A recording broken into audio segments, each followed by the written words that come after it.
আরজিকর কাণ্ডের প্রতিবাদ, মুখ্যমন্ত্রীর দেওয়া বঙ্গরত্ন ফিরিয়ে দিচ্ছেন সাহিত্যিক। আলিপুরদুয়ার নিবাসী বহু গ্রন্থের রচয়িতা, উত্তরবঙ্গ তথা রাজ্যের অন্যতম সাহিত্যিক, গান্ধীবাদী সমাজকর্মী পরিমল দে এমনটাই জানালেন। আরজিকর কাণ্ড আমার বিবেককে বারবার দংশন করে চলেছে।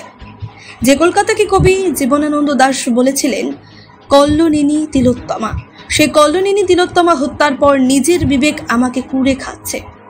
আজ তাই নিজের বিবেকের ডাকে সাড়া দিয়ে 2016 সালে রাজ্যের মুখ্যমন্ত্রী মমতা বন্দ্যোপাধ্যায় শিলিগুড়ির কাঞ্চনজঙ্ঘা স্টেডিয়ামে আমাকে যে বঙ্গরত্ন সম্মান প্রদান করেছিলেন, আরজিকর হাসপাতালের আবাসিক চিকিৎসক তথা স্নাতক বিভাগের ছাত্রীকে নৃশংসভাবে ধর্ষণ করে খুনের প্রতিবাদ এবং অপরাধীদের আড়াল করার চেষ্টার বিরুদ্ধে আমার এই সিদ্ধান্ত।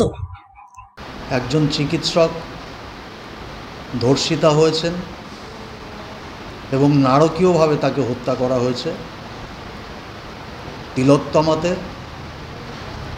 তিলোত্তমা নিহত হয়েছে। জীবনানন্দ বলেছিলেন কল্লোলিনী তিলোত্তমা।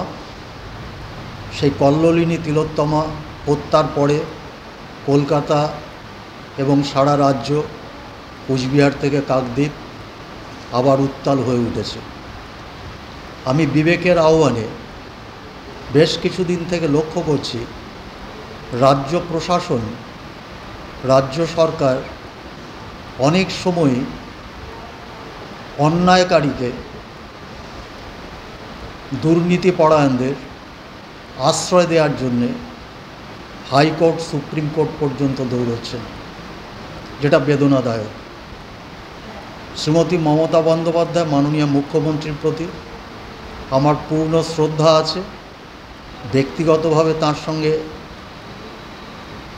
আমার কোনো বিরাগ ভাজনের বিষয় নেই, বিতৃষ্ণারও বিষয় নেই। কিন্তু বিষয়টা হলো রাজ্য জুড়ে আইন শৃঙ্খলার অভাব।